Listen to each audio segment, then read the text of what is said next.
ಶ್ರೀ ಗುರುಭ್ಯೋ ನಮಃ. ಮಧ್ವ ವಿಜಯದ 48ನೇ ಭಾಗ ಇದು. 9ನೇ ಸರ್ಗದ 20ನೇ ಶ್ಲೋಕವನ್ನು ಈಗ ನೋಡಬೇಕು.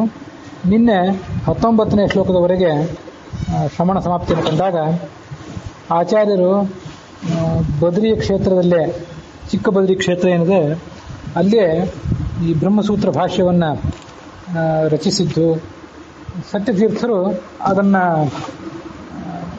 ಕೈಯಿಂದ ಬರೆದದ್ದು, ಇದನ್ನೆಲ್ಲ ನೋಡಿದ್ವಿ. ಆ ಬಳಿಕ ಆಚಾರ್ಯರು ಬದರಿಯಿಂದ ಪ್ರಯಾಣ ಮಾಡಿದರು, ಗೋದಾವರಿ ತೀರಕ್ಕೆ ಬಂದರು. ಅಲ್ಲಿ ಅವರಿಗೆ ಶೋಭನ ಭಟ್ಟ ಅನ್ನೋ ಹೆಸರಿನ ದೊಡ್ಡ ವಿದ್ವಾಂಸರೊಬ್ಬರು ಭೇಟಿಯಾದರು. ಆಚಾರ್ಯರ ಶಾಸ್ತ್ರವನ್ನು ಅವರು ಶ್ರವಣ ಮಾಡಿದರು. ಶ್ರವಣ ಮಾಡಿ ಬಹಳ ಸಂತೋಷಪಟ್ಟರು. ತತ್ರ ತತ್ರ ಸಸಭಾಸು ಭಾಸುರೋ ನಂದಿತೀರ್ಥ ಸಮಯೋಕ್ತ ಯುಕ್ತಿಭಿಃ ವಾದಿನೋ ವಿಷಕಲಯ್ಯತಾನ್ ಸಮಾಕ್ರಮ್ಯ ವಾಚ ಮುಚಿತಾ ಮುದಾಹರತ್. 9ನೇ ಸರ್ಗದ 20ನೇ ಶ್ಲೋಕ ಇದು. ದೊಡ್ಡ ವಿದ್ವಾಂಸರಾದಂಥ ಶೋಭನ ಭಟ್ರು ಅನೇಕ ಸಭೆಗಳಲ್ಲಿ ಪ್ರವಚನ ಮಾಡ್ತಾ ಇದ್ರು. ಪ್ರವಚನ ಮಾಡುವಾಗ ಆಚಾರ್ಯರು ತಮ್ಮ ಶಾಸ್ತ್ರದಲ್ಲಿ, ಬ್ರಹ್ಮಸೂತ್ರ ಭಾಷ್ಯದಲ್ಲಿ ಮತ್ತು ಗೀತಾ ತಾತ್ಪರ್ಯದಲ್ಲಿ, ಗೀತಾ ಭಾಷ್ಯದಲ್ಲಿ ಏನು ಉಲ್ಲೇಖ ಮಾಡಿದ್ದಾರೆ ಗ್ರಂಥಗಳನ್ನು, ಗೀತಾ ತಾತ್ಪರ್ಯ ಆವಾಗಿನ್ನೂ ರಚನೆ ಆಗಿದ್ದಿಲ್ಲ. ಆವಾಗ ರಚನೆ ಆಗಿದ್ದು ಬ್ರಹ್ಮಸೂತ್ರ ಭಾಷ್ಯ ಮತ್ತು ಗೀತಾ ಭಾಷ್ಯ. ಮತ್ತು ಆಚಾರ್ಯರು ತಮ್ಮ ಪ್ರವಚನದಲ್ಲಿ ಉಲ್ಲೇಖ ಮಾಡಿದಂಥ ಅನೇಕ ಯುಕ್ತಿಗಳು, ನಂದಿ ತೀರ್ಥ ಸಮಯೋಕ್ತ ಯುಕ್ತಿವಿಹಿ. ನಂದಿ ಅಂದರೂ ಆನಂದ ಅಂದರೂ ಒಂದೇ. ನಂದಿ ತೀರ್ಥರು ಅಂದರೆ ಆನಂದ ತೀರ್ಥರು, ಅವರ ಸಮಯ ಅಂದರೆ ಶಾಸ್ತ್ರ. ಅದರಲ್ಲಿ ಹೇಳಲ್ಪಟ್ಟಂಥ ಯುಕ್ತಿಗಳನ್ನು ಅವರು ಸಭೆಯಲ್ಲಿ ತಾವು ಪ್ರವಚನ ಮಾಡುವಾಗ ವಿದ್ವಾಂಸರ ಎದುರಿಗೆ, ಜನಸಾಮಾನ್ಯರ ಎದುರಿಗೆ ಮನೋ ಮುಟ್ಟುವಂತೆ ಹೇಳ್ತಿದ್ರು. ಮತ್ತು ಪ್ರತಿವಾದಿಗಳು ಯಾರಾದರೂ ಬಂದರೆ ಅವರನ್ನು ಇವರು ನಿರಾಕರಣೆ ಮಾಡ್ತಿದ್ರು. ಉಚಿತ ಮುಜಾಹರತ್. ಆ ಜನರಿಗೆ ಒಂದು ಪ್ರವಚನ ಮಾಡುವಾಗ ಜನಸಾಮಾನ್ಯರಿಗೆ ಅರ್ಥ ಆಗುವಂಥ ಕೆಲವು ಉದಾಹರಣೆಗಳನ್ನ ಹೇಳಬೇಕಲ್ಲ. ಆಚಾರ್ಯರ ಶಾಸ್ತ್ರದ ಮಹತ್ವ ಎಂಥದ್ದು ಅನ್ನೋದನ್ನು ಅವರು ಒಂದು ದೃಷ್ಟಾಂತ ಕೊಟ್ಟು ಹೇಳ್ತಿದ್ರಂತೆ ಎಲ್ಲ ಕಡೆ. ಆ ದೃಷ್ಟಾಂತ ಅವ್ರಿಗೆ ಬಹಳ ಪ್ರಿಯವಾಗಿತ್ತು ಅಂತ ಕಾಣಿಸ್ತದೆ. ಅದೇನು ಪ್ರಿಯವಾದದ್ದು ದೃಷ್ಟಾಂತ ಅಂದರೆ, ಒಬ್ಬ ಸುಣ್ಣ ಮಾಡುವವ ಇದ್ದ, ಸುಣ್ಣಗಾರ. ಒಂದು ನಾನಾ ಥರದ ಶಂಖ, ಕಪ್ಪೆ ಚಿಪ್ಪು ಇತ್ಯಾದಿಗಳನ್ನೆಲ್ಲ ತಗೊಂಡು ಬಂದು ಅದನ್ನೆಲ್ಲ ಪುಡಿ ಮಾಡಿ ಆ ಮೂಲಕ ಸುಣ್ಣ ಮಾಡೋದು. ಇದು ಅವನ ಕೆಲಸ. ಸುಣ್ಣ ಮಾಡಿ ಅದನ್ನು ಮಾರೋದು ಅವನ ಕೆಲಸ. ಅವನಿಗೆ ಒಂದು ಬಲಮುರಿ ಶಂಖ ಒಮ್ಮೆ ಸಿಕ್ತು. ಪ್ರದಕ್ಷಿಣಾವರ್ತ ವಾರಿಜಂ. ವಾಮಾವರ್ತ ಅಂದರೆ ಎಡಮುರಿ. ನಾವು ದೇವರಿಗೆ ಅಭಿಷೇಕ ಮಾಡಲಿಕ್ಕೆ ಉಪಯೋಗ ಮಾಡ್ತೀವಲ್ಲ, ಅದು ಎಡಮುರಿ. ಪ್ರದಕ್ಷಿಣಾವರ್ತ ಅಂದರೆ ಬಲಮುರಿ. ಈ ಶಂಖಕ್ಕೆ ಪೂಜೆ ಮಾಡ್ತೀವಿ ಹೊರತು ಈ ಶಂಖದಿಂದ ದೇವರಿಗೆ ಅಭಿಷೇಕ ಮಾಡೋದಿಲ್ಲ ಅಂತ ಒಂದು ಬಲಮುರಿ ಶಂಖ. ಅದು ಬಹಳ ಸಂಪತ್ತನ್ನು ಕೊಡುವಂಥ ಶಂಖ ಅಂತ ಖ್ಯಾತವಾದದ್ದು. ಆ ಶಂಖವನ್ನು ಈತ ಎಲ್ಲಿಂದ ದೊರಕಿಸ್ಕೊಂಡ. ಇದು ಒಂದು ಶಂಖ, ಉಳಿದ ಶಂಖಗಳಂತೆ ಅಂತ ಅದನ್ನು ಕುಟ್ಟಿ ಪುಡಿ ಮಾಡಲಿಕ್ಕೆ ಹೋದ. ಅದು ಏನು ಪ್ರಯತ್ನ ಮಾಡಿದರೂ ಪುಡಿ ಆಗಲೇ ಇಲ್ಲ. ಆವಾಗ ಅದನ್ನು ಆತ ಬಿಟ್ಟುಬಿಟ್ಟ, ಯಾರಿಗೋ ಕೊಟ್ಟು ಬಿಟ್ಟ ಅದನ್ನು. ಸಾಮಾನ್ಯವಾಗಿ ಎಲ್ಲ ಶಂಖನೂ ಕೂಡ ಕುಟ್ಟಿ ಪುಡಿ ಆಗ್ತವೆ. ಇವತ್ತು ನಮಗೆ ಸಿಗುವಂಥ ಎಡಮೂರಿ, ಬಲಮೂರಿ ಎಲ್ಲನೂ ಪುಡಿ ಆಗ್ತವೆ. ಪ್ರಾಯ ಒಬ್ಬ ವ್ಯಕ್ತಿಗೆ ಸಿಕ್ಕದಂಥ ಬಲಮೂರಿ ಶಂಖ ಅದು ಸಾಮಾನ್ಯ ಮನುಷ್ಯನಿಗೆ ಪುಡಿ ಆಗದೇ ಇರುವಂಥ ಅದೊಂದು ವಿಚಿತ್ರವಾದ ಶಂಖ ಅಷ್ಟೇ. ಅಂತ ಒಂದು ದೈವಿ ಸನ್ನಿಧಾನ ಇರುವಂಥ ಒಂದು ಶಂಖ ಅಂತ ಇದು ತಿಳ್ಕೋಬೇಕು. ಅದನ್ನು ಬಿಟ್ಟುಬಿಟ್ಟ ಅವನು. ನನಗಿದೇನು ಉಪಯೋಗ ಇಲ್ಲ ಅಂತ ಬಿಟ್ಟುಬಿಟ್ಟ. ಅಪ್ರಮೇಯ ಮತಿಶಾಸ್ತ್ರಮೀದೃಶಂ ಯಸ್ಯ ಜನತ್ಯುಪನತಂ ಸುದುರ್ಲಭಂ ತಸ್ಯ ತುಲ್ಯ ಮತಿರೇಶ ದುರ್ಜನೋ ನಾಥ ವಾಸ್ಯ ಸದೃಶೋಸ್ತಿ ನೀಚಧೀಹಿ. ಪ್ರಸ್ತುತ ಈ ಸುಣ್ಣಗಾರನು ಏನು ಮಾಡಬೇಕಾಗಿತ್ತು? ಆ ಬಲಮೂರಿ ಶಂಖವನ್ನು ತಗೊಂಡು ಅದನ್ನು ಕುಟ್ಟಿ ಪುಡಿ ಮಾಡಿ ಸುಣ್ಣ ಮಾಡಲಿಕ್ಕೆ ಆಗದೇ ಇದ್ರೂ ಕೂಡ ಅದನ್ನು ಇಟ್ಕೊಂಡು ಪೂಜೆ ಅವರು ಮಾಡಬೇಕಾಗಿತ್ತು. ಇಲ್ಲದೇ ಇದ್ದರೆ ಯಾರಿಗಾದರೂ ಒಂದು ಅಧಿಕ ಮಾಸದಲ್ಲೇ ಇದನ್ನು ತೊಗೊಂಡೋಗಿ ಪೂಜೆ ಮಾಡಿರಿ ಅಂತ ದಾನಾರು ಕೊಡಬೇಕಾಗಿತ್ತು. ಉಳಿದೆಲ್ಲ ಉಂಡಿ ದಾನ ಕೊಡೋದಕ್ಕಿಂತ ಇದು ಭಾಳ ದೊಡ್ಡ ದಾನ ಆಗ್ತಿತ್ತು. ಆದರೆ ಅವನು ಅದನ್ನು ತಿರಸ್ಕಾರ ಮಾಡಿಬಿಟ್ಟ. ಅದು ಯಾಕೆ ದೃಷ್ಟ ಅಂತ ಹೇಳ್ತಿದ್ರು ಅಂದರೆ, ಆಚಾರ್ಯರ ಶಾಸ್ತ್ರ ಎಲ್ಲರಿಗೂ ಸಿಗೋದಿಲ್ಲ ಮತ್ತು ಸಿಕ್ಕವರೆಲ್ಲರಿಗೂ ಕೂಡ ಅದು ಅರ್ಥನೂ ಆಗೋದಿಲ್ಲ. ಕುಟ್ಟಿ ಪುಡಿ ಮಾಡ್ತೀನಿ, ಯಾವ್ಯಾವುದೋ ಬೇರೆ ಶಾಸ್ತ್ರವನ್ನು ಖಂಡನೆ ಮಾಡ್ತೀನಿ ಅಂತಂದರೆ ಆಗ್ಬೋದು. ಯಾರೋ ವೈದಿಕ ಮತ, ಅವೈದಿಕ ಮತ, ಉಳಿದ ಯಾವುದ್ಯಾವುದೋ ಮತಗಳನ್ನು, ಈ ಮತವನ್ನು ಕುಟ್ಟಿ ಪುಡಿ ಮಾಡೋದು ಯಾರಿಗೂ ಆಗೋದಿಲ್ಲ. ಖಂಡನೆ ಮಾಡ್ಲಿಕ್ಕೂ ಆಗೋದಿಲ್ಲ, ಅದು ಅರ್ಥ ಮಾಡ್ಕೊಳ್ಳಿಕ್ಕೂ ಆಗೋದಿಲ್ಲ. ಅರ್ಥ ಮಾಡಿಕೊಂಡು ಅದ್ರ ಮೂಲಕ ದೊಡ್ಡ ಸೌಭಾಗ್ಯವನ್ನು ಪಡ್ಕೋಬಹುದು. ಅದನ್ನು ಕೆಲವರಿಗೆ ಮಾಡ್ಕೊಳ್ಳಿಕ್ಕೆ ಆಗೋದಿಲ್ಲ, ಕೆಲವು ಅಜ್ಞಾನಿಗಳಿಗೆ. ಆತ ಮೂರ್ಖ ಅನ್ಬೇಕು, ದುಷ್ಟ ಅನ್ನಬೇಕು. ನಾಥವಾಸ್ಯ ಸದೃಶೋಸ್ತಿ ನೀಚಧೀಹಿ. ಅಪ್ರಮೇಯ ಮತಿ ಅಂದ್ರೆ ಆಚಾರ್ಯರು. ಅವರ ಶಾಸ್ತ್ರ ಬಲಮುರಿ ಶಂಖದಂತೆ. ಬಲಮುರಿ ಶಂಖ ಲಕ್ಷ್ಮೀ ಸಾನ್ನಿಧ್ಯ ಉಳ್ಳದ್ದು, ಭಗವಂತನಿಗೆ ಅತ್ಯಂತ ಪ್ರಿಯ, ಸಂಪತ್ಕಾರಕ. ಅದರಂತೆ ಆಚಾರ್ಯ ಶಾಸ್ತ್ರ ಕೂಡ. ತ್ಯಜತಿ ಉಪನತಂ ಸುದುರ್ಲಭಂ. ಸುಲಭ ಸಿಗೋದಲ್ಲ, ಸಿಕ್ತು. ಸಿಕ್ಕಾಗ ಅದನ್ನು ಬಿಟ್ಟು ಬಿಟ್ರೆ, ತ್ಯಾಗ ಮಾಡಿದರೆ ಅವನಿಗೆ ಸಮಾನನಾದ ಮೂರ್ಖ ಈ ಜಗತ್ತಿನಲ್ಲಿ ಯಾರೂ ಇಲ್ಲ. ನಾಥವಾಸಿ ಸದೃಶೋಸ್ತಿ ನೀಚಧಿ. ಮೂರ್ಖನೂ ಹೌದು, ದುಷ್ಟನೂ ಹೌದು. ಕೆಲವರು ಸುಮ್ಮನೆ ಬಿಟ್ಟು ದೂರ ಇರ್ತಾರೆ, ಕೆಲವರು ಅದನ್ನು ನಿರಾಕರಣೆ ಮಾಡಿ ಹಿಂದಿಂದ ಬೈತ ಕೂತ್ಕೋತಾರೆ. ಅಂಥವರೆಲ್ಲರೂ ಕೂಡ ನೀಚರು ಅಥವಾ ಮೂರ್ಖರು. ತಾವು ಅದನ್ನ ಅರ್ಥ ಮಾಡ್ಕೊಳಿಕ್ ಆಗದೇ ಇದ್ರೆ, ದೂರ ಆದ್ರೂ ಇದ್ರೆ ಅವನು ಬರೇ ಮೂರ್ಖ ಅನ್ಬೇಕು. ದೂರ ನಿಂತ್ಕೊಂಡು ಅದ್ರ ಬಗ್ಗೆ ಕೆಟ್ಟ ಮಾತನಾಡುವಂಥವನು ಇರ್ತಾನಲ್ಲ, ಆತನನ್ನು ನೀಚ ಅಂತಾನೆ ಅನ್ಬೇಕು. ಕೋಪಿತಂ ಗುಣ ವಿಶೇಷ ವಿಚ್ಚ ವಿಕ್ರಿಯ ಭೂರಿ ಧನಮಾಪ ಪೂರುಷಃ ನಶ್ಯ ನಘ್ಯ ಗುಣಮೂಲ್ಯಮಾಪ್ಯತೆ ಭಾಗ್ಯಮೈ ದೈವ ಮಿಹ ಯೋಗ್ಯತಾನುಗಂ. ಆಯ್ತು, ಈ ಬಲಮುರಿ ಶಂಖ ಸುಣ್ಣಗಾರನ ಕೈ ಸಿಕ್ತು, ಅದನ್ನ ಆತ ಪರಿತ್ಯಾಗ ಮಾಡಿದ. ಅದು ಮತ್ತೊಬ್ಬ ಅವನು ಸ್ವಲ್ಪ ತಿಳುವಳಿಕೆ ಇದ್ದವನ ಕೈ ಸಿಕ್ತು. ಇದು ಬಲಮುರಿ ಶಂಖ, ಇದಕ್ಕೆ ಒಳ್ಳೆ ಬೆಲೆ ಬರ್ತದೆ ಅಂತ ಅವನು ಆಲೋಚನೆ ಮಾಡಿದ. ತಾನು ಪೂಜೆ ಮಾಡಬೇಕು ಅಂತ ಆಲೋಚನೆ ಮಾಡಲಿಲ್ಲ, ಅದನ್ನು ಬೇರೆಯೊಬ್ಬರಿಗೆ ಮಾರಿದ. ಮಾರಿ ಒಳ್ಳೆ ದುಡ್ಡು ಪಡ್ಕೊಂಡ ಅಂತ ಅವನ ಉದ್ದೇಶ ಏನು? ಅದ್ರ ಬೆಲೆ ಗೊತ್ತವನಿಗೆ. ಬೆಲೆ ಗೊತ್ತಿದ್ದ ವ್ಯಕ್ತಿ ತಾನೇ ಅದನ್ನ ಅಧ್ಯಯನ ಮಾಡಿ ಆ ಮೂಲಕ ಭಗವಂತನ ಅನುಗ್ರಹಕ್ಕೆ ಪಾತ್ರನಾಗೋದನ್ನು ಬಿಟ್ಟು ಬೇರೆಯವರಿಗೆ ಮಾರಿದ. ಅವನಿಗೆ ಗೊತ್ತಿರೋ ಅಷ್ಟೇ ಬೆಲೆ ಅದಕ್ಕೆ. ಅದರಂತೆ ಶಾಸ್ತ್ರವನ್ನ ಹೇಳುವಂಥ, ಪ್ರವಚನ ಮಾಡುವಂಥ, ಪಾಠ ಹೇಳುವಂಥ ಅವಕಾಶ ಸಿಕ್ಕಾಗ ಅದನ್ನು ದುಡ್ಡಿಗಾಗಿ ಮಾರಿಕೊಂಡು ಬಿಟ್ರೆ ನುಕ್ಸಾನ, ನಷ್ಟ ಆ ಶಾಸ್ತ್ರಕ್ಕಲ್ಲ, ಶಾಸ್ತ್ರವನ್ನು ರಚನೆ ಮಾಡಿದವರಿಗೂ ಅಲ್ಲ. ಅದನ್ನ ಯಾರು ದುಡ್ಡಿಗಾಗಿ ಮಾರಿಕೊಂಡಿರ್ತಾನಲ್ಲ, ಅಲ್ಪ ಬೆಲೆಗಾಗಿ ಅದನ್ನು ಪುರಾಣ ಹೇಳಿ, ಪ್ರವಚನ ಹೇಳಿ ಅದರ ಯೋಗ್ಯತೆಯನ್ನು ಕಡಿಮೆ ಮಾಡ್ತಾನಲ್ಲ, ಅಂದರೆ ಅವನ ದೃಷ್ಟಿಯಲ್ಲಿ ಯೋಗ್ಯತೆ ಕಡಿಮೆ, ಶಾಸ್ತ್ರದ ಯೋಗ್ಯತೆ ಕಡಿಮೆ ಆಗೋದು ಅಂತ ಅರ್ಥ ಅಲ್ಲ. ಹಾಗೆ ಆ ಬಲಮುರಿ ಶಂಖವನ್ನು ಮಾರಿ ದುಡ್ಡು ಗಳಿಸಿದವನಂತೆ ಈ ಶಾಸ್ತ್ರವನ್ನ ಮಾರಿ ಆ ಮೂಲಕ ದುಡ್ಡು ಗಳಿಸುವಂಥವನು ಅವನು ಕೂಡ ಕ್ಷುಲ್ಲಕನೇ. ಆದರೆ ಹಿಂದೆ ಸುಣ್ಣ ಮಾಡಲಿಕ್ಕೆ ತಯಾರಾಗಿದ್ದ ವ್ಯಕ್ತಿಗಿಂತ ಈತ ಯೋಗ್ಯ, ಅಡ್ಡಿ ಇಲ್ಲ ಇಷ್ಟೆ. ಯಾಕೆಂದ್ರೆ ಭಾಗ್ಯ ದೈವಮಿಹ ಯೋಗ್ಯತಾನುಗಂ.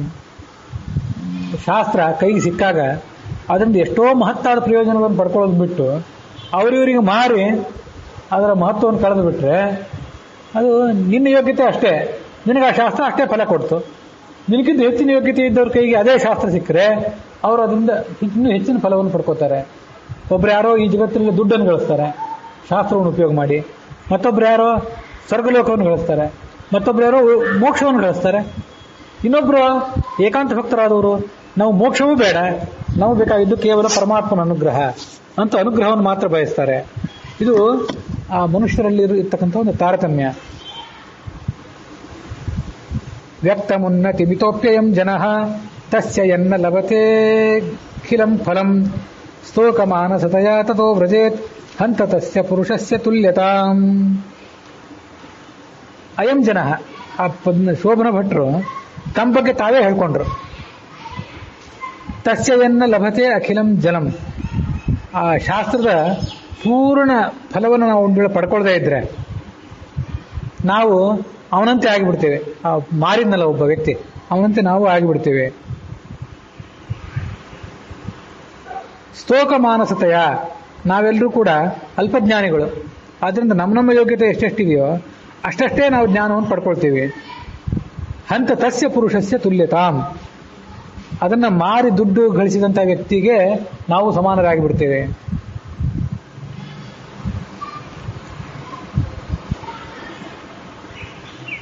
ಕ್ರೀತವಾನ್ ನರಪತಿರ್ಮಹಾದರಂ ಸಾದರಂ ಪುನರುದಾರ ಚೇಷ್ಟಿತಃ ಅರ್ಚಯನ್ ಸತತಮಾಪ ಸಂಪದೋ ಯಾನತಾ ವಚನ ಚಿತ್ತ ಗೋಚರಾಹ. ಆ ಬಲಮುರಿ ಶಂಖ ಸುಣ್ಣಗಾರನ ಕೈಯಿಂದ ಒಬ್ಬ ವ್ಯಾಪಾರಿಯ ಕೈಗೆ ಬಂತು, ಅದು ಮತ್ತೊಬ್ಬ ಒಂದು ಕೈಗೆ ಹೋಯ್ತು, ಅಲ್ಲಿಂದ ಅದು ರಾಜನ ಕೈಗೆ ಬಂತು. ರಾಜನಿಗೆ ಈ ಅವರಿವರಿಗೆ ಮಾರೋದಕ್ಕಿಂತ ರಾಜನಿಗೆ ಮಾರಿಬಿಟ್ರೆ ಹೆಚ್ಚು ದುಡ್ಡು ಬರ್ತದೆ ಅಂತ ಒಬ್ಬನಿಗೆ ಅನಿಸ್ತು, ಒಬ್ಬ ಏಜೆಂಟನಿಗೆ. ಆ ಏಜೆಂಟ್ ಅದನ್ನು ತಗೊಂಡೋಗಿ ರಾಜನಿಗೆ ಮಾರಿದ. ನರಪತಿ ಅಂದ್ರೆ ರಾಜ, ಅದನ್ನು ಆತ ಕೊಂಡುಕೊಂಡ. ವಸ್ತುತಃ ರಾಜ ಬಹಳ ಜ್ಞಾನಿಯಾದವನು. ಅದಕ್ಕೆ ಅವನೇನು ಮಾಡಿದ, ಬೇರೆ ಯಾರಿಗೂ ಮಾರ್ಲಿಕ್ಕೆ ಹೋಗಲಿಲ್ಲ. ಅರ್ಚಯನ್ ಸತತಂ, ಸತತವಾಗಿ ಶಂಖದ ಪೂಜೆ ಮಾಡಿದ, ದೊಡ್ಡ ಸಂಪತ್ತು ಗಳಿಸಿದ. ಅವನು ಎಷ್ಟು ಸಂಪತ್ತು ಗಳಿಸಿದ ಅನ್ನೋದು ವಚನ ಚಿತ್ತ ಗೋಚರಾಹ ನ, ಮಾತಿಗೆ ಹೇಳಿ ಮುಗಿಯುವಂಥದ್ದಲ್ಲ, ಮನಸ್ಸಿಗೆ ತಿಳಿಯುವಂಥದ್ದಲ್ಲ, ಅಷ್ಟು ಸಂಪತ್ತನ್ನು ಗಳಿಸಿದ. ಹಾಗೆ ಆ ಶಾಸ್ತ್ರವನ್ನು ಅಲ್ಪ ಲಾಭಕ್ಕಾಗಿ ಮಾರ್ಲಿಕ್ಕೆ ಹೋಗಬೇಡ್ರಿ, ಅದನ್ನು ದುರ್ಲಾಭ ಪಡೆಯೋದಕ್ಕಾಗಿ, ದುಡ್ಡನ್ನು ಗಳಿಸೋದಕ್ಕಾಗಿ ಪ್ರವಚನ ಲೇಖನ ಇತ್ಯಾದಿಗಳನ್ನು ಮಾಡಬೇಡ್ರಿ ಅನ್ನೋದನ್ನು ಸೂಚ್ಯವಾಗಿ ಹೇಳ್ತಾರೆ. ಶಾಸ್ತ್ರಕಲ್ಪಕತರೋರ ಮುಷ್ಯಕ ಪ್ರಾಪ್ನುಯಾತ್ ಸಕಲಮಪ್ಯಹೋ ಫಲಂ ಯಸ್ತಮುತ್ತಮ ಗುಣಂ ವಿಡಂಬಯೇತ್ ಇತ್ಯುದೀರ್ಯ ಸಜನಾನ ರಂಜಯತ್. ಆ ಶೋಭನ ಭಟ್ರು ಜನರನ್ನು ಸಂತೋಷಪಡಿಸಿದ್ರಂತೆ ತಮ್ಮ ಪ್ರವಚನದ ಮೂಲಕ. ಹೇಗೆ ಅಂದರೆ, ಶಾಸ್ತ್ರ ಕಲ್ಪಕ ತರೋಹೋ, ಈ ಶಾಸ್ತ್ರ ಏನಿದೆಯಲ್ಲ ಇದೊಂದು ದೊಡ್ಡ ಕಲ್ಪವೃಕ್ಷ ಇದ್ದಂತೆ. ಈ ಕಲ್ಪವೃಕ್ಷದ ಫಲವನ್ನು ಪೂರ್ಣವಾಗಿ ಯಾರು ಪಡ್ಕೊಳ್ಳಿಕ್ಕೆ ಸಾಧ್ಯ? ನಮ್ಮಲ್ಲಿ ಯಾರಾದ್ರು ಇದ್ದಾರಾ ಆ ಥರ? ಆ ಶಕ್ತಿ ಅಂದರೆ ಶಾಸ್ತ್ರಕ್ಕೆ ಮುಖ್ಯಾಧಿಕಾರಿ ಅಂದರೆ ಚತುರ್ಮುಖ ಬ್ರಹ್ಮನೇ. ಗಾಯತ್ರಿ ಮಂತ್ರಕ್ಕೆ, ವೇದಶಾಸ್ತ್ರಗಳಿಗೆ, ಎಲ್ಲದಕ್ಕೂ ಕೂಡ ಮುಖ್ಯಾಧಿಕಾರಿ ಚತುರ್ಮುಖ ಬ್ರಹ್ಮನೇ. ಶಂಖವನ್ನು ಪೂಜೆ ಮಾಡಿ ದೊಡ್ಡ ಸಂಪತ್ತು ಪಡ್ಕೊಂಡಲ್ಲ ಆ ರಾಜನಂತೆ ನಮ್ಮಲ್ಲಿ ಯಾರಾದರೂ ಈ ಶಾಸ್ತ್ರವನ್ನು ಪೂಜೆ ಮಾಡಿ ದೊಡ್ಡ ಸಂಪತ್ತಿಗೆ ಭಾಗಿದಾರರಾಗುವಂಥವ್ರು ಇದ್ದಾರೋ? ಹೇಗೆ ಇರ್ಬೋದು ಯಾರೋ ಅಂತ ಅವ್ರೊಂದು ಹೇಳಿದರು. ಯಾರು ಇಲ್ಲ ಅಂತ ಅವ್ರು ಹೇಳಿಲ್ಲ, ನಿಮ್ಮ ನಡುವೆ ಯಾರೂ ಇಲ್ಲ, ಇದ್ದಾರೆ ಬಹಳ ದೊಡ್ಡ ದೊಡ್ಡವರು. ಬ್ರಹ್ಮಾಪಿ ತನ್ನ ಜಾನಾತಿ ಈಷತ್ ಸರ್ವೋಪಿ ಜಾನತೆ. ಮಹಾಭಾರತ ಮೊದಲಾದ ಶಾಸ್ತ್ರದ ಮಹತ್ವ ಅಂಥದ್ದು. ಅದು ಪೂರ್ಣವಾಗಿ ಈ ಜಗತ್ತಿನಲ್ಲಿ ತಿಳಿದಿರುವಂಥದ್ದು ಪರಮಾತ್ಮನಿಗೆ ಮಾತ್ರ. ವೇದಾನುಕ್ತಾರ್ಥ ಬ್ರಹ್ಮಿತಂ, ವೇದದಲ್ಲೂ ಇಲ್ಲದೇ ಇರುವಂತಹ ಅರ್ಥಗಳು ಮಹಾಭಾರತಾದಿ ಶಾಸ್ತ್ರಗಳಲ್ಲಿವೆ. ಅದನ್ನು ಪರಮಾತ್ಮನೇ ಪೂರ್ಣವಾಗಿ ತಿಳ್ಕೊಂಡಿದ್ದಾನೆ. ಅವನಿಗಿಂತ ಕಡಿಮೆ ಲಕ್ಷ್ಮಿ ತಿಳ್ಕೊಂಡಿದ್ದಾಳೆ. ಮುಂದೆ ಈ ಜೀವಕೋಟಿಯಲ್ಲಿ ಬದ್ಧರಾಗಿದ್ದು ಮುಂದೆ ಮುಕ್ತರಾಗಬೇಕಾದಂಥ ಜೀವರಲ್ಲಿ ಗಾಯತ್ರಿ ಮಂತ್ರ ಮೊದಲಾದ ಎಲ್ಲ ಅರ್ಥಗಳನ್ನು, ಓಂಕಾರವನ್ನು ಪೂರ್ಣವಾಗಿ ತಿಳ್ಕೊಳ್ಳುವಂಥ ಶಕ್ತಿ ಇದ್ದದ್ದು ಆ ಚತುರ್ಮುಖ ಬ್ರಹ್ಮ ಒಬ್ಬನಿಗೆ. ಅವನೊಬ್ಬನೇ ಉತ್ತಮಾಧಿಕಾರಿ, ಏಕಾಂತ ಭಕ್ತ. ಹೀಗೆ ಹೇಳಿ ಆ ಶೋಭನ ಭಟ್ರು ಜನರಿಗೆ ರಂಜಕವಾದಂಥ ಹಾಗೆ ತತ್ವವನ್ನು ತಿಳಿಸಿಕೊಡುವಂಥ ಒಂದು ಪ್ರವಚನವನ್ನು ಮಾಡ್ತಾ ಇದ್ರು. ಅಂದ್ರೆ ಆ ಮೂಲಕ ಪ್ರವಚನ ಮಾಡುವಾಗ ದೃಷ್ಟಾಂತಗಳನ್ನು, ಕಥೆಗಳನ್ನೆಲ್ಲ ಹೇಳಬೇಕು. ಇಂಥ ಕಥೆಗಳನ್ನ ಹೇಳಬೇಕು, ಶಾಸ್ತ್ರದ ಮಹತ್ವವನ್ನು ಹೇಳುವಂಥ ಕಥೆಗಳನ್ನ ಹೇಳಬೇಕು. ವ್ಯರ್ಥವಾಗಿ ಜನರನ್ನು ನಗಿಸುವಂಥ, ಜನರಿಗೆ ಕೇವಲ ಮನೋರಂಜನೆಯನ್ನು ಒದಗಿಸುವಂಥ ಕಥೆಯನ್ನು ಹೇಳಬಾರದು. ನೇದೃಶೈ ಕವಿಭಿರೇವ ಕೇವಲಂ ಹಂತ ಪೂಜ್ಯ ಚರಣೋಭ್ಯ ಪೂಜ್ಯತ ಸರ್ವಶಕ್ರ ಗುರುಪೂರ್ವದೈವತೈ ಅಪ್ಯಲಂ ಸುಸಮಯೋದ್ಗಮೋತ್ಸವೇ. ಆಚಾರ್ಯರು ಗೀತಾಭಾಷ್ಯವನ್ನು ಈ ಹಿಂದೆ ರಚನೆ ಮಾಡಿದ್ರು. ಆದರೆ ಬ್ರಹ್ಮಸೂತ್ರ ಭಾಷ್ಯವನ್ನು ಅವರು ರಚನೆ ಮಾಡಿದ್ದೇನಿದೆ, ಆಚಾರ್ಯರ ಒಟ್ಟಾರೆ ಶಾಸ್ತ್ರದ ಉದ್ಘಾಟನೆ ಇದು. ಇನ್ನು ಮುಂದೆ ಅವರು ಬರೀಬೇಕಾದ ದೊಡ್ಡ ದೊಡ್ಡದಿದೆ. ಋಗ್ಭಾಷ್ಯ ಇದೆ, ಅನುವ್ಯಾಖ್ಯಾನ ಇದೆ, ಮಹಾಭಾರತ ತಾತ್ಪರ್ಯ, ಭಾಗವತ ತಾತ್ಪರ್ಯಗಳಿವೆ. ಅದಕ್ಕೆಲ್ಲದಕ್ಕೂ ಉದ್ಘಾಟನಾ ರೂಪವಾಗಿ ಬ್ರಹ್ಮಸೂತ್ರ ಭಾಷ್ಯವನ್ನು ಬರೆದದ್ದು. ಅದನ್ನು ಈ ಜಗತ್ತಿನಲ್ಲಿರುವಂಥ ಮನುಷ್ಯ ವಿದ್ವಾಂಸರು ಮಾತ್ರ ಪ್ರಶಂಸೆ ಮಾಡಿದ್ದಲ್ಲ, ಮೇಲಿದ್ದಂಥ ದೇವತೆಗಳು ಕೂಡ ಪ್ರಶಂಸೆ ಮಾಡಿದರು. ಅದನ್ನು ಒಂದು ಉತ್ತಮವಾದ ಶಾಸ್ತ್ರ ಹೊರಗೆ ಬಂತು ಅಂತ ಅದನ್ನು ಕೊಂಡಾಡಿದರು, ಸಂತೋಷಪಟ್ಟರು. ಮುಂದೆ ಆ ಆಚಾರ್ಯರು ಅಲ್ಲಿಂದ ಪ್ರಯಾಣ ಮಾಡಿದರು. ಪ್ರಯಾಣ ಮಾಡಿ ಅವರು ಏನು ಮಾಡಿದರು, ಮಾರ್ಗ ಮಧ್ಯದಲ್ಲಿ ಈ ಮಳೆಗಾಲದ ನೀರು ಕೆಲವು ಪ್ರದೇಶಗಳನ್ನು ತುಂಬಿಸ್ತದೆ, ಇನ್ನು ಕೆಲವು ಪ್ರದೇಶಗಳನ್ನು ತುಂಬಿಸೋದಿಲ್ಲ. ಯಾವ ತಗ್ಗಿರ್ತವೆ, ತಗ್ಗಿನ ಪ್ರದೇಶದಲ್ಲಿರುವಂಥ ಹಳ್ಳ ಕೊಳ್ಳಗಳನ್ನು ಮಳೆಗಾಲದ ನೀರು ತುಂಬಿಸ್ತದೆ. ಆದರೆ ಎತ್ತರದಲ್ಲಿರುವಂತಹ ಗುಡ್ಡಗಳನ್ನು ತುಂಬಿಸ್ಲಿಕ್ಕೆ ಹೋಗೋದಿಲ್ಲ. ಅದರಂತೆ ಯಾರು ಶಾಸ್ತ್ರದ ಬಗ್ಗೆ ಗೌರವ ಕೊಟ್ಟು, ಆಚಾರ್ಯರಿಗೆ ಗೌರವ ಕೊಟ್ಟು ಅವ್ರ ಹತ್ರ ಆ ಶಾಸ್ತ್ರವನ್ನು ತಿಳ್ಕೊಳ್ಬೇಕು ಅಂತ ಅಪೇಕ್ಷೆ ಪಟ್ಟು ತಗ್ಗಿ ನಡೀತಿದ್ರು, ಅವರೆಲ್ಲ ಜ್ಞಾನದ ಲಾಭವನ್ನು ಪಡ್ಕೊಂಡ್ರು. ದುರಹಂಕಾರಿಗಳಾಗಿ ಪರ್ವತದಂತೆ ತಲೆ ಎತ್ತಿ ನಿಂತವ್ರು ಯಾರೂ ಕೂಡ ಅದರ ಲಾಭವನ್ನೇನು ಪಡ್ಕೊಳ್ಳಿಲ್ಲ. ಪ್ರಾಜ್ಯತಾಪ ಹರದರ್ಶನಾಂಬುನ, ಈ ಶಾಸ್ತ್ರ ಅನ್ನೋದೇ ಒಂದು ನೀರು. ಅದು ಅಂಥ ಶುದ್ಧವಾದ ಸ್ವಚ್ಛವಾದ ನೀರು. ಪ್ರಾಜ್ಯ ತಾಪಹರ, ಸಂಸಾರದ ಭಯಂಕರವಾದ ತಾಪ ಏನಿದೆ ಆ ತಾಪವನ್ನು ಪರಿಹಾರ ಮಾಡುವಂಥ ನೀರಿದು. ಆ ನೀರು ಸಜ್ಜನರನ್ನ, ವಿನಯವುಳ್ಳವರನ್ನ ತುಂಬಿಸಿತು, ದುರಹಂಕಾರಿಗಳನ್ನ ಅದು ತುಂಬಿಸಲಿಲ್ಲ, ಹಾಗೆ ಬಿಟ್ಟುಬಿಡ್ತು.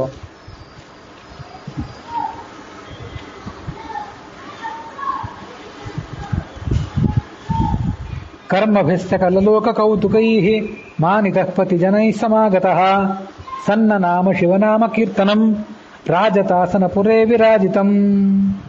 ಎಲ್ಲ ಕಡೆ ಇಂಥ ವಿಚಿತ್ರವಾದ ಚಟುವಟಿಕೆಗಳನ್ನ, ಲೀಲೆಗಳನ್ನ ಆಚಾರ್ಯ ತೋರಿಸ್ತಾ ಇದ್ರು.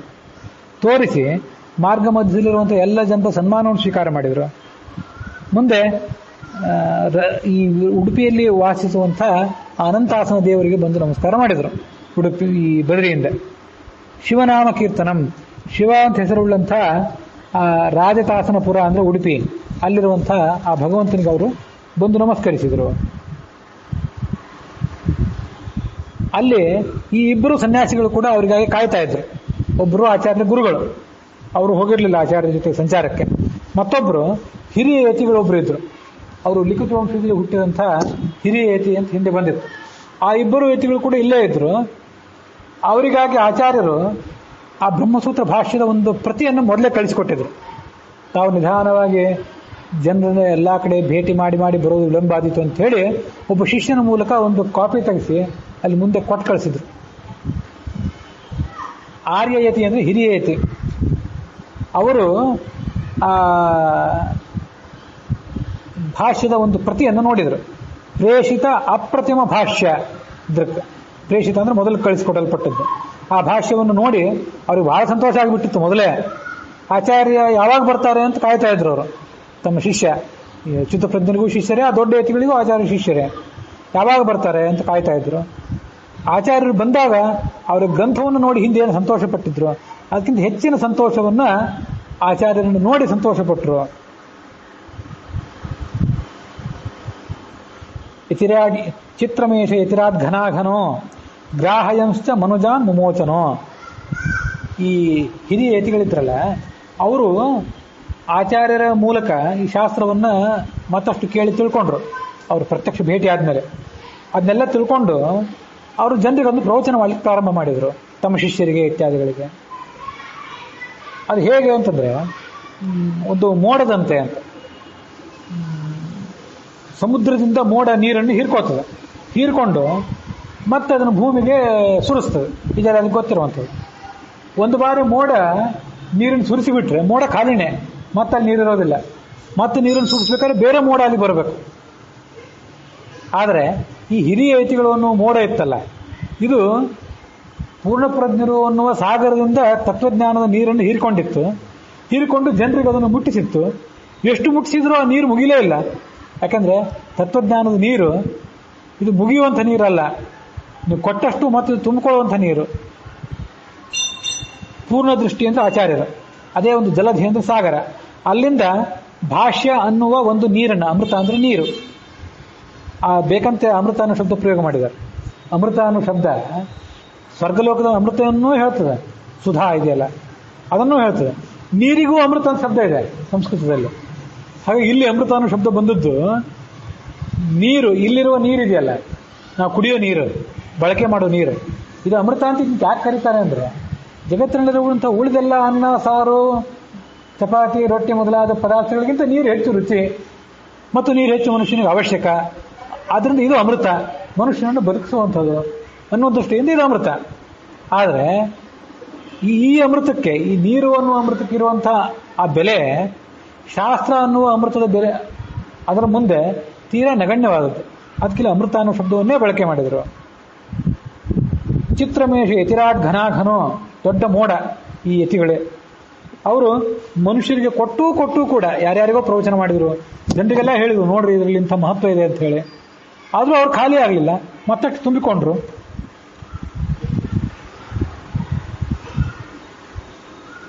ಮುಂದೆ ಇದು ಆ ದೊಡ್ಡ ಯತಿಗಳು, ಹಿರಿಯ ಯತಿಗಳಿದ್ರಲ್ಲ, ಅವ್ರ ಕಥೆ ಆಯಿತು. ಅವರು ಸುಲಭವಾಗಿ ಆಚಾರ್ಯ ಹೇಳಿದ್ದನ್ನು ಸ್ವೀಕಾರ ಮಾಡಿದರು. ಅವ್ರ ಮನಸ್ಸು ಸ್ವಚ್ಛ ಆಗಿತ್ತು. ಆದರೆ ಸಮಸ್ಯೆ ಅಚ್ಯುತ ಪ್ರಜ್ಞರದಿತ್ತು, ದೊಡ್ಡ ಸಮಸ್ಯೆ ಅವ್ರದ್ದು. ಅವ್ರದ್ದೇನು ಸಮಸ್ಯೆ ಅಂದರೆ, ಅವರು ಆಚಾರ್ಯರು ಹೇಳಿದ್ದನ್ನು ಸುಲಭವಾಗಿ ಒಪ್ಪಲಿಲ್ಲ. ಅಚ್ಯುತ ಪ್ರಜ್ಞರು ಆಚಾರ್ಯರಿಗೆ ಸನ್ಯಾಸ ಕೊಟ್ಟವರು, ಆಚಾರ್ಯರಿಗೆ ಪೀಠದ ಗುರು ಅವರು. ಆದರೆ ಆಚಾರ್ಯರು ಹೇಳಿದ ಎಲ್ಲ ವಿಷಯಗಳನ್ನ ಅವರು ಸುಲಭವಾಗಿ ಒಪ್ಪಲಿಲ್ಲ. ಅವ್ರ ಮನಸ್ಸು ಕಲುಷಿತ ಆಗಿತ್ತು. ಶೋಭನಾಯ ಗುರವೇ ಸ್ವಭಾವತಃ ಕಾಲತಃ ಕುಮತಲೀನ ಬುದ್ಧಯೇ. ಕಲಿಕಾಲದ ಪ್ರಭಾವದಿಂದಾಗಿ ಕುಮತ ಕೆಟ್ಟ ಸಿದ್ಧಾಂತಗಳನ್ನು ಅಧ್ಯಯನ ಮಾಡಿದ್ರಿಂದ, ಆ ಸಂಪರ್ಕದಿಂದ ಅವರ ಮನಸ್ಸು ಕಲುಷಿತ ಆಗಿತ್ತು. ಸ್ವಭಾವತಃ ಶೋಭನಾಯ, ಆದರೆ ಸ್ವಾಭಾವಿಕವಾಗಿ ಅವರು ಸಜ್ಜನರೇ, ಆದರೆ ಈ ಪರಿಸ್ಥಿತಿ ಹೀಗಿತ್ತು ಆಗ. ಆದ್ರಿಂದ ಅವರನ್ನ ಇವರು ಕೂಡಿಸಿಕೊಂಡು ಸಾನು ನೀತಿ ಏನು ತತ್ವ ಇದೆ ಅಂತನ್ನೋದನ್ನು ಬಹಳ ಅನುನಯಪೂರ್ವಕವಾಗಿ ಶಿಷ್ಯರಿಗೆ ಹೇಳೋದು ಬೇರೆ, ಗುರುಗಳಿಗೆ ಹೇಳೋದು ಬೇರೆ. ತಮ್ಮ ಶಿಷ್ಯರಿಗೆ ಆಚಾರ್ಯರು ಹೇಳಬೇಕಾದ ರೀತಿ ಬೇರೆ, ತಮ್ಮ ಗುರುಗಳೇ ಆದಂತಹ ಅಚ್ಯುತ ಪ್ರೇಕ್ಷರಿಗೆ ಆ ಸಂಗತಿಗಳನ್ನು ಮನಮುಟ್ಟುವಂತೆ ಹೇಳಬೇಕಾದ ರೀತಿ ಬೇರೆ. ಭಾಷ್ಯ ಸದ್ಗುಣಗಣಾನ್ ಅವರ್ಣಯತ್, ಈ ಸತ್ಸಿದ್ಧಾಂತದಲ್ಲಿರುವಂಥ ಗುಣಗಳನ್ನು ವರ್ಣನೆ ಮಾಡಿದರು. ಆಚಾರ್ಯರ ಗುರುಗಳಿಗೆ ಕಲಿಕಾಲದ ಪ್ರಭಾವ. ಉಕ್ತಿಭಿಸ್ತಮಸಕೃತ್ಸು ಯುಕ್ತಿಭಿ ಬೋಧಯನ್ ಬಹಳಧಿ ಪ್ರಸಂಗತಃ ಸ್ಥೇಯಸೋಭಿಷಗಿವಾಸ್ಯ ಹೃದ್ಗತಂ ಮೂಲದೋಷ ಮರುತೇರತ್ಯಯತ್. ಉಕ್ತಿಭಿ ತಮ್ಮ ಅಸಕೃತ್ ಸುಯುಕ್ತಿಭಿ, ಈ ಸಿದ್ಧಾಂತದಲ್ಲಿರುವಂಥ ಯುಕ್ತಿಗಳನ್ನು ಅನೇಕ ಬಾರಿ ಅವ್ರ ಮೇಲೆ ಪ್ರಯೋಗ ಮಾಡಿದರು. ಒಂದೊಂದು ಸರಿ ಪ್ರಯೋಗ ಮಾಡಿಬಿಟ್ರೆ ಒಬ್ಬೊಬ್ಬರಿಗೆ ಕನ್ವಿನ್ಸ್ ಆಗೋದಿಲ್ಲ.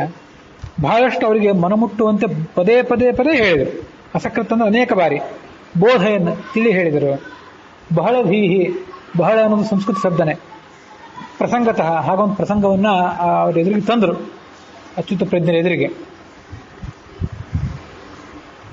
ಅವರ ಮನಸ್ಸಿನಲ್ಲಿ ಅರುಚಿ ಇತ್ತಲ್ಲ, ಈ ಅಚ್ಯುತ ಪ್ರಜ್ಞರ ಮನಸ್ಸು ಸಚ್ಚಾಸ್ತ್ರವನ್ನು ಸುಲಭವಾಗಿ ಒಪ್ಕೊಳ್ಳಿಲ್ಲ. ಅವರಿಗೆ ಅದ್ರಲ್ಲಿ ಟೇಸ್ಟ್ ಹುಟ್ಟಲಿಲ್ಲ, ಅಭಿರುಚಿ ಹುಟ್ಟಲಿಲ್ಲ. ಅರುಚಿ ಅಂದರೆ ಆಸಕ್ತಿಯ ಕೊರತೆ, ಅದ್ರ ಬಗ್ಗೆ ಇನ್ನು ಸ್ವೀಕಾರ ಮಾಡಲೋ ಬೇಡೋ ಅಂತ ಕೊರತೆ. ಒಬ್ಬ ವೈದ್ಯ ಏನು ಮಾಡ್ತಾನೆ, ರೋಗಿಯೊಬ್ಬನ ಭೇಟಿಯಾದಾಗ ಆ ರೋಗಿಗೆ ಔಷಧ ಸುಲಭವಾಗಿ ರುಚಿಸ್ತದೋ ಇಲ್ಲೋ, ರುಚಿಸದೇ ಇದ್ರೆ ಯಾಕೆ, ಏನು ಕಾರಣ, ಅವನೊಳಗಿರುವಂಥ ಯಾವ ದೋಷವನ್ನು ತೆಗೆದು ಹಾಕಬೇಕು ಅಂತ ಬಹಳಷ್ಟು ಆಲೋಚನೆ ಮಾಡ್ತಾನೆ. ಆಲೋಚನೆ ಮಾಡಿ ಅವನಿಗೆ ಬೇಕಾದಂಥ ಚಿಕಿತ್ಸೆಯನ್ನು ಕೊಡ್ತಾನೆ. ಅದರಂತೆ ಭಿಷಕ್ ಅಂದರೆ ವೈದ್ಯ. ಆ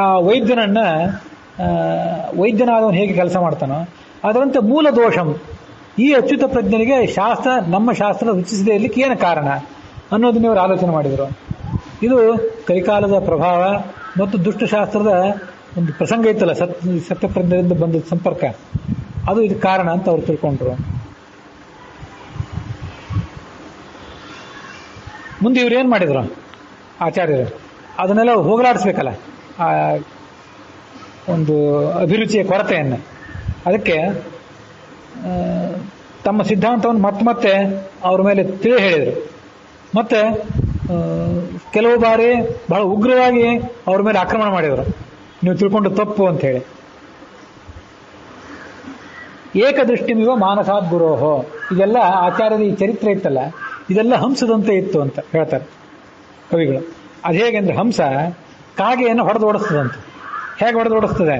ದಕ್ಷ ಪಕ್ಷ ವಿಹೃತೇನ ತಾಡೆಯನ್ನು ತನ್ನ ರೆಕ್ಕೆಗಳನ್ನು ಬಿಚ್ಚಿ ಕಾಗೆಗೆ ಹೊಡೆದು ಅದನ್ನು ಓಡಿಸ್ತದೆ. ಕೆಲವೊಂದು ಕಡೆ ಸಮಧಿಕ ಸ್ವರಶ್ರಿಯ, ಜೋರಾಗಿ ಆಕ್ರೋಶ ಮಾಡ್ತದೆ ಹಂಸ. ತನ್ನ ಶಬ್ದ ಮಾಡಿ ಆ ಶಬ್ದದ ಮೂಲಕ ಅದನ್ನು ಹೆದರಿಸ್ತದೆ ಕಾಗೆಯನ್ನು. ಹಂಸರಾಟ್, ಆಚಾರ್ಯರು ಹಂಸ ಇದ್ದಂತೆ. ಕಲಿಮಲಂ ನಿರಾಕರೋತ್, ಗುರುವಿನ ಮನಸ್ಸಿನಲ್ಲಿರುವಂಥ ಕಲಿಯ ಮಲವನ್ನು ಅವರು ನಿರಾಕರಣೆ ಮಾಡಿದರು. ಏಕದೃಷ್ಟಿಮಿವ ಮಾನಸಾತ್ ಗುರೋಹೋ, ಮಾನಸ ಸರೋವರದಲ್ಲಿ ಹಂಸಗಳಿಗೆ ಮಾತ್ರ ಜಾಗ, ಅಲ್ಲಿ ಕಾಗೆ ಇರಬಾರದು. ಕಾಗೆ ಏಕದೃಷ್ಟಿ, ಒಂದೇ ಕಡೆ ಕಂಡದ್ದು. ಅಚ್ಯುತ ಪ್ರಜ್ಞರು ಕೂಡ ಏಕದೃಷ್ಟಿ ಉಳ್ಳವರಾಗಿಬಿಟ್ಟಿದ್ರು, ಐಕ್ಯ ದೃಷ್ಟಿ ಉಳ್ಳವರಾಗಿಬಿಟ್ಟಿದ್ರು. ಯಾಕಂದ್ರೆ ಕಾಲದ ಆ ಸಂಪರ್ಕದ ಪ್ರಭಾವದಿಂದಾಗಿ ಜೀವಾತ್ಮೈಕ್ಯದ ದೃಷ್ಟಿಯನ್ನು ಅವ್ರು ಬೆಳೆಸ್ಕೊಂಡು ಬಿಟ್ಟಿದ್ರು, ಆ ಏಕದೃಷ್ಟಿಯನ್ನು ಮಾತು. ಅದನ್ನು ಅವರು ಆಚಾರ್ಯರು ಕ್ರಮವಾಗಿ ನಿರಾಕರಣೆ ಮಾಡಿದರು, ಸ್ವಚ್ಛಗೊಳಿಸಿದರು. ಇಷ್ಟೆಲ್ಲ ಆಚಾರ್ಯರು ಪ್ರಯತ್ನ ಪಟ್ಟ ಮೇಲೆ ಈ ಗುರುಗಳ ಮನಸ್ಸು ಅತ್ಯಂತ ಸ್ವಚ್ಛವಾಗಿಬಿಡ್ತು. ತತ್ವಜ್ಞಾನವನ್ನು ಅವರು ಪಡ್ಕೊಂಡ್ರು. ಹೇಗೆ? ನಿಷ್ಕಳಂಕಮ್ಯೋ ಚಂದ್ರಮಂಡಲಂ, ಯಾವುದೇ ಕಳಂಕ ಇಲ್ಲದ ಚಂದ್ರನಂತೆ, ಅರಳಿದ ಬಿಳಿ ಕಮಲದಂತೆ, ಶರದೃತುವಿನ ಮಳೆಗಾಲದ ಪ್ರಭಾವ ಮುಗಿದು ಸ್ವಚ್ಛವಾದ ನೀರಿನಂತೆ ಅಚ್ಯುತ ಪ್ರಜ್ಞರ ಮನಸ್ಸು ಶೋಭಿಸಿತು. ಅವರಿಗೆ ಈಗ ಮಧ್ವಶಾಸ್ತ್ರವನ್ನು ಕೇಳಿ ಕೇಳಿ ಆ ಭಾರಿ ಆನಂದ ಅಂತ. ಯಾಕೆಂದ್ರೆ ಹಿಂದೆ ಕೆಟ್ಟ ಶಾಸ್ತ್ರವನ್ನು ಓದಿ ಓದಿ ಅದರೇ ಸರಿ ಅಂತ ತಿಳ್ಕೊಂಡ್ಬಿಟ್ಟಿದ್ನಲ್ಲ ಅಂತ ಅವರು ಖೇದ ಮಾಡಿಕೊಂಡು ಅದನ್ನು ಬಿಟ್ಟು ಇದನ್ನು ಓದಿ ಸಂತೋಷಪಟ್ಟರು. ಹೇಗೆಂದರೆ ಒಬ್ರು ಯಾರಿಗೋ ಎಳ್ನೀರು ಬೇಕು ಅಂತ ಹೇಳಿದಾಗ ಅದನ್ನು ನೀರಿನಲ್ಲಿ ಉಪ್ಪು ಚೆನ್ನಾಗಿ ಕಲಸಿ ಕೊಟ್ಟರೆ ಅದನ್ನೇ ಎಳ್ನೀರು ಅಂತ ಕುಡ್ದವರು ನಿಜವಾದ ಎಳ್ನೀರು ಒಮ್ಮೆ ಸಿಕ್ಕಾಗ ಆ ಉಪ್ಪು ನೀರು ಇನ್ನೊಮ್ಮೆ ನೀವು ಕೊಟ್ಟರು ಅದನ್ನ ತಿರಸ್ಕಾರ ಮಾಡಿಬಿಡ್ತಾರೆ. ಅದರಂತೆ ಲವಣೋದಕವನ್ನೇ ಮೋಹದಿಂದ ಎಳ್ನೀರು ಅಂತ ಕುಡ್ದವರು ಅಮೃತಂಪಿ ಬನ್ನಿವ, ಅಮೃತವನ್ನೇ ಮುಂದೆ ಸ್ವಚ್ಛವಾದ ನೀರು ಅಥವಾ ಎಳ್ನೀರು ಅಂತ ಇಲ್ಲೇನೆ ಬಂದಿಲ್ಲ, ಸುಮ್ಮನೆ ಹೇಳಿದಷ್ಟೆ. ಅದರಂತೆ ಇವರು ಬಹಳ ಸಂತೋಷಪಟ್ಟರು ಈ ಅಚ್ಯುತ ಪ್ರಜ್ಞರು. ಇಲ್ಲಿ ಭಿಷಕ್ ಅಂತ ಬಂತು. ಆಚಾರ್ಯರನ್ನ ಆ ಒಂದು ಭಿಷಕ್ ಅನ್ನೋ ಶಬ್ದದಿಂದ ಸ್ತೋತ್ರ ಮಾಡುವಂಥ ಒಂದು ವೇದವಾಕ್ಯವನ್ನು ನೋಡಿ ಇವತ್ತಿನ ಪ್ರವಚನವನ್ನು ಮುಕ್ತಾಯ ಮಾಡೋಣ. ಅಧ್ಯವೋಚದಧಿಭಕ್ತ ಪ್ರಥಮೋ ದೈವ್ಯೋ ಭಿಷಕ್ ಅಹೀಂಶ್ಚ ಸರ್ವಾಹಂ ಜಂಭಯನ್ ಸರ್ವಾಹಂಶ್ಚ ಯಾತು ಧಾನ್ಯ. ಇದು ರುದ್ರಾಧ್ಯಾಯ. ರುದ್ರನನ್ನ, ಪ್ರಾಣನನ್ನ ಮತ್ತು ಭಗವಂತನನ್ನ 3 ಜನರನ್ನು ಹೇಳುವಂಥದ್ದು. ಅದೇನಿದೆ ಅಂತಂದ್ರೆ ಅಧ್ಯವೋಚತ್ ಅಧಿಭಕ್ತ, ಅತ್ಯಂತ ದೊಡ್ಡ ಪ್ರವಚನಕಾರ, ಅತ್ಯಂತ ದೊಡ್ಡ ವಿದ್ವಾಂಸ. ಪ್ರಥಮ ದೈವ್ಯ ಭಿಷಕ್, ದೇವತೆಗಳಿಗೆ ದೊಡ್ಡ ವೈದ್ಯ ಆಚಾರ್ಯರು ಕೂಡ. ಭಗವಂತನಂತೂ ಧನ್ವಂತರಿ ವೈದ್ಯನೇ. ಇವರು ಭಗವಂತನ ನಂತರ ದೊಡ್ಡ ವೈದ್ಯರಾದವರು. ಅಧ್ಯವೋಚದಧಿಭಕ್ತ ಪ್ರಥಮೋ ದೈವ್ಯೋ ಭಿಷಕ್. ಅವನೇನು ಮಾಡ್ತಾನೆ? ಅಹೀಂಶ್ಚ ಸರ್ವಾಹ ಜಂಭಯನ್ ಸರ್ವಾಹ ಚ ಯಾತು ಧಾನ್ಯ.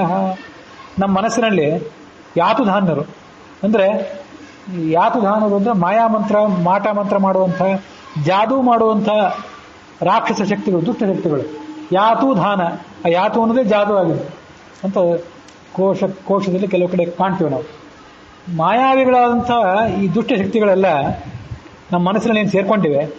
ಹಾವುಗಳಂತೆ, ಅಹಿಗಳು. ಅಹಿ ಅಂದರೆ ಹಾವು. ಅಹೀಂಶ್ಚ ಸರ್ವಾಹಂ ಜಂಭಯನ್.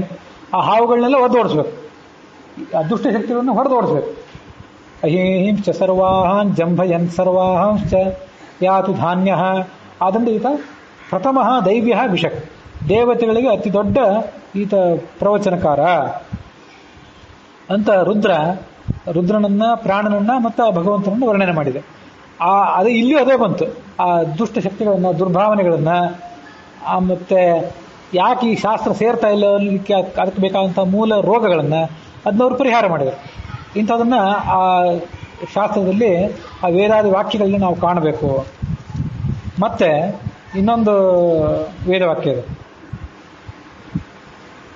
ವಿಶ್ವತಶ್ಚಕ್ಷುರುತ ವಿಶ್ವತೋ ಮುಖೋ ವಿಶ್ವತೋ ಬಾಹುರುತ ವಿಶ್ವತಸ್ಪಾತ್ ಸಂಬಾಹುಭ್ಯಾಂ ನಮತೆ ಸಂಪತತ್ರೇದ್ಯಾವಾ ಭೂಮಿ ಜನಯನ್ ದೇವ ಏಕಃ. ಇದೊಂದು ವೇದವಾಕ್ಯ. ಇದು ಮಹಾನಾರಾಯಣ ಉಪನಿಷತ್ತಿಂದ. ಇದು ಭಗವಂತನಿಗೆ ಅನ್ವಯವಾಗುವಂಥ ಒಂದು ವೇದವಾಕ್ಯ. ವಿಶ್ವತಶ್ಚಕ್ಷು ಅರ್ಥ ಗೊತ್ತು. ವಿಶ್ವತಶ್ಚಕ್ಷುರುತ ವಿಶ್ವತೋ ಮುಖೋ ಅರ್ಥ ಗೊತ್ತು. ವಿಶ್ವತೋ ಬಾಹು ಅದು ಗೊತ್ತು. ವಿಶ್ವತಸ್ಪಾತ್, ಪಾತ್ ಅಂದರೆ ಕಾಲು ಅಂತ ಅರ್ಥ. 4 ಪಾದ ಎಲ್ಲರಿಗೂ ಗೊತ್ತಾಯ್ತು. ಸಂಬಾಹುಭ್ಯಾಂ ನಮತಿ ಸಂಪತತ್ರೈಹಿ, ಇದರ ಅರ್ಥ ನಾನು ಈಗ ಹೇಳಬೇಕಾಗಿತ್ತು, ಇಲ್ಲಿಗೆ ಸಂಬಂಧಪಟ್ಟಿದ್ದು. ಇದು ದ್ಯಾವಾ ಭೂಮಿ ಜನಯನ್ ದೇವ ಏಕಃ. ಭೂಮಿಯನ್ನು ಹುಟ್ಟಿಸಿದ, ಮೇಲಿನ ದ್ಯೂಲೋಕವನ್ನು ಹುಟ್ಟಿಸಿದ ಆತ ಒಬ್ಬನೇ ದೈವ. 1, 2, 4ನೇ ಪಾದದ ಅರ್ಥ ಹೇಳಿದೆ. 3ನೇ ಪಾದದ ಅರ್ಥ ನಾನು ಈಗ ಹೇಳಬೇಕಾದ್ದು. ಆ ಪರಮಾತ್ಮ ಏನು ಮಾಡ್ತಾನಂದ್ರೆ, ಅವನು ದೊಡ್ಡ ಹಂಸ ಪಕ್ಷಿ. ಅವನು ಇವರೆಲ್ಲ ಆತನ ಅಧೀನರಾಗಿರುವಂಥ ಹಂಸಗಳು, ಆಚಾರ್ಯರು ಮೊದಲಾದವರೆಲ್ಲ. ಹಂಸದ ರೂಪವನ್ನು ತಾಳಿ ಆತ ಜಗತ್ತಿಗೆ ತತ್ವಜ್ಞಾನವನ್ನು ಕೊಟ್ಟವನು. ಅವನೇನು ಮಾಡ್ತಾನೆ? ಹಂಸ ಕಾಗೆಯನ್ನು ಹೇಗೆ ಓಡಿಸ್ತದಲ್ಲ ಹಾಗೆ ಬಾಹುಭ್ಯಾಂ ನಮತಿ, ಬಾಹುಭ್ಯಾಂ ತನ್ನ 2 ತೋಳುಗಳಿಂದ ನಮತಿ ನಮ್ಮನ್ನು ಮಣಿಸ್ತಾನೆ. ಪತತ್ರೈಹಿ ತನ್ನ ರೆಕ್ಕೆಗಳಿಂದ ನಮ್ಮನ್ನು ಮಣಿಸ್ತಾನೆ. ಆ ಮಹಾನಾರಾಯಣ ಉಪನಿಷತ್ತಿಗೆ ರಾಯರ ಮಠದ ಪರಂಪರೆಯಲ್ಲಿ ಬಂದಂಥ ಧೀರೇಂದ್ರ ತೀರ್ಥರ ವ್ಯಾಖ್ಯಾನ ಇದೆ. ಅಲ್ಲಿ ಪತತ್ರೈಹಿ ಅಂದರೆ ರೆಕ್ಕೆಗಳ ಮೂಲಕ ಮಣಿಸುವವನು. ಯಾರನ್ನು ಮಣಿಸುವವನು ಅಂತ ಅಲ್ಲಿಲ್ಲ. ನಾನು ಆ ಸಂದರ್ಭಕ್ಕೆ ತಕ್ಕಂತೆ ಇಲ್ಲಿ ಹೊಂದಿಸಿ ಹೇಳಿದೆ. ಹಂಸ ಪಕ್ಷಿಗೆ ರೆಕ್ಕೆ ಇರ್ತಾವಲ್ಲ, ರೆಕ್ಕೆಗಳ ಮೂಲಕ ಅದು ಕಾಗೆಯನ್ನು ಹೊಡೆದು ಓಡಿಸುವಂತೆ ಪರಮಾತ್ಮ ನಮ್ಮ ಒಳಗಿರುವಂಥ ದುಷ್ಟ ಶಕ್ತಿಯನ್ನು ಮಣಿಸ್ತಾನೆ. ಕೈಯಿಂದ ಮಣಿಸ್ತಾನೆ. ಮಧುಕೈಟಪುರನ್ನ ತೊಡೆ ಮೇಲೆ ಮಲಗಿಸ್ಕೊಂಡು ಕೈಯಿಂದ ಹೊಡೆದು ಕೊಂದ. ನರಸಿಂಹನ ಆಗಿಯೂ ಕೂಡ ಹಿರಣ್ಯಕಶಿಪುವನ್ನ ಕೈಯಿಂದಲೇ ಮಣಿಸಿದ. ಅದಿಲ್ಲದೆ ಇದ್ರೆ ಕೆಲವು ಕಡೆ ತನ್ನ ಪಕ್ಷಗಳ ಮೂಲಕ ಮಣಿಸ್ತಾನೆ. ತಮ್ಮ ಪತತ್ರೈಹಿ, ಪತತ್ರ ಅಂದ್ರೆ ಪಕ್ಷಿಗಳು, ರೆಕ್ಕೆಗಳು ಅಂತ ಅವ್ರ ಅರ್ಥ ಬರೆದಿದ್ದಾರೆ ಧೀರೇಂದ್ರ ತೀರ್ಥರು. ಇನ್ನೂ ಒಂದು ಅರ್ಥ ನಾನು ಹೇಳ್ತೇನೆ, ಸರಿಯಾಗುವುದು ಅಲ್ಲಿ ವಿಚಾರ ಮಾಡ್ರಿ. ಅಲ್ಲಿ ಬಾಹುಭ್ಯಾಂ ನಮತಿ, ತೋಳುಗಳಿಂದ ಹಿರಣ್ಯಕಶಿಪುವನ್ನು ಮಣಿಸಿದ, ಮೈದುಕೈಟವರನ್ನು ಕೂಡ ತೋಳುಗಳಿಂದ ಮಣಿಸಿದ. ಪತತ್ರೈಹಿ ಅಂದ್ರೆ ಪಾದಗಳಿಂದ ಮಣಿಸಿದ ಅಂತ ಅರ್ಥ ಮಾಡಬಹುದು. ಯಾಕಂದ್ರೆ ಅಲ್ಲಿ ವಿಶ್ವತೋ ಬಾಹು ವಿಶ್ವತ ಸ್ಪಾತ್ ಅಂತ ಹಿಂದೆ ಬಂತು. ಪತತ್ರ ಅಂದ್ರೆ ಪಾದ ಅಂತ ಅರ್ಥ ಮಾಡಬಹುದು. ಅವನು ಪಾದಗಳ ಮೂಲಕ ಜಗತ್ತನ್ನು ಮಣಿಸಿದವನು. ವಾಮನನಾಗಿದ್ದಾಗ ಒಂದು ಪಾದದಿಂದ ಸ್ವರ್ಗಲೋಕವನ್ನ, ಒಂದು ಪಾದದಿಂದ ಭೂಲೋಕವನ್ನ, ಮೂರನೇ ಪಾದವನ್ನು ಬಲಿ ತಲೆಯ ಮೇಲಿಟ್ಟು ಅವನ ಅಹಂಕಾರವನ್ನು ಮಣಿಸಿದವನು. ಆದ್ರಿಂದ ಪತತ್ರ ಅಂದ್ರೆ ಪಾದ ಕೂಡ ಹೌದು. ಆ ಧೀರೇಂದ್ರ ತೀರ್ಥರಲ್ಲಿ ಬರೆದಿಲ್ಲ, ಅಥವಾ ಮತ್ತೊಂದು ಟಿಪ್ಪಣಿ ಇದೆ, ಅವರು ಏನು ಬರೆದಿಲ್ಲ. ಆದ್ರೆ ಅವರು ಬರೆದಿಲ್ಲ ಅಂದ್ರೆ ಈ ನಾ ಹೇಳಿದ ಅರ್ಥ ಅವರಿಗೆ ಸ್ವೀಕಾರಕ್ಕೆ ಅಯೋಗ್ಯ ಅಂತಲ್ಲ, ಅದು ಎಷ್ಟೋ ಅರ್ಥ ಮಾಡಬಹುದು. ನಮ್ಮ ಭಗವಂತನ ಪಾದ ಪತತ್ರ ಯಾಕೆ ಅಂದ್ರೆ, ಈ ಗಾಯತ್ರಿಗೆ ಗಾಯತ್ರಿ ಅಂತ ಯಾಕೆ ಕರೀತಾರೆ ಅಂದ್ರೆ, ಗಾಯತಿ ತ್ರಾಯತಿ, ಭಗವಂತ ಹಾಡ್ತಾನೆ, ತಾನೇ ಹಾಡ್ತಾನೆ, ಮತ್ತೆ ನಮ್ಮನ್ನು ರಕ್ಷಣೆ ಮಾಡ್ತಾನೆ, ಅದರಿಂದ ಆತ ಗಾಯತ್ರಿ. ಹಾಗೆ ಭಗವಂತನ ಪಾದ ಪತತಿ, ಎಲ್ಲ ಕಡೆ ವ್ಯಾಪಿಸಿದೆ. ಮತ್ತೆ ತ್ರಾಯತಿ, ವಾಮನನ್ನು ಕಾಪಾಡಿತು, ವಾಮನನ ಸಾಮ್ರಾಜ್ಯವನ್ನು, ಬಲಿಯನ್ನು ಕಾಪಾಡಿತು, ಅವನ ಅಹಂಕಾರವನ್ನು ಕಿತ್ಕೊಂಡು ಸಾಮ್ರಾಜ್ಯವನ್ನು ಕೊಟ್ಟು ಇಂದ್ರನನ್ನು ಕಾಪಾಡಿತು. ಆದ್ದರಿಂದ ಯಾರ್ಯಾರಲ್ಲಿ ಇಂಥ ದುರಹಂಕಾರ, ದುರ್ಭಾವನೆಗಳು, ತಪ್ಪು ಜ್ಞಾನಗಳಿರ್ತಾವಲ್ಲ, ಅವರೆಲ್ಲರನ್ನೂ ಕೂಡ ಪಾದ ಕಾಪಾಡ್ತದೆ. ಅದಕ್ಕೆ ಪತತ್ರ ಅಂತ ಆ ಮಹಾನಾರಾಯಣ ಉಪನಿಷತ್ತಿನ ಮಾತಿಗೆ ಅರ್ಥ ಮಾಡ್ಬೋದು. ಇಂತಹ ಸಂದರ್ಭದಲ್ಲಿ ಅದನ್ನೆಲ್ಲ ಅನುಸಂಧಾನ ಮಾಡ್ಕೋಬೇಕು. ಹಾಗೆ ಅವ್ರು ಹೇಳದೇ ಇರುವಂಥ ಒಂದು ಬೇರೆ ಒಂದು ಅರ್ಥ ನನ್ನ ಮನಸ್ಸಿಗೆ ಹೊಳೆದನ್ನು ಹೇಳಿದ್ದೇನೆ.